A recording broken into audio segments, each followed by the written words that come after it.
Hey everyone, it's Getulio here, and I teach Brazilian Portuguese and English on Italki.com. Today I'll be talking about 5 ways to answer the phone in Brazilian Portuguese. Number 1, alô, which literally means hello. Number 2, pronto, which literally means ready or ready, I'm ready. Number 3, oi, which literally means hi. Number 4, pois não, which literally means therefore not or therefore no.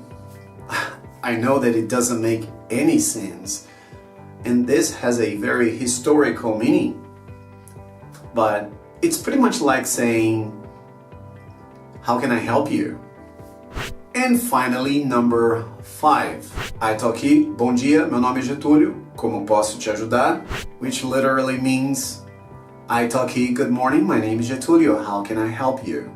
This last one is obviously a very formal and corporate way of answering the phone, while the previous ones are much more informal in a day-to-day conversation. Thanks for watching the video. Don't forget to subscribe to the Italki YouTube channel for more tips on learning Brazilian Portuguese and English. And take a lesson with me on italki.com by clicking on my teacher profile link in the description. Thank you very much. Ciao. Bye-bye.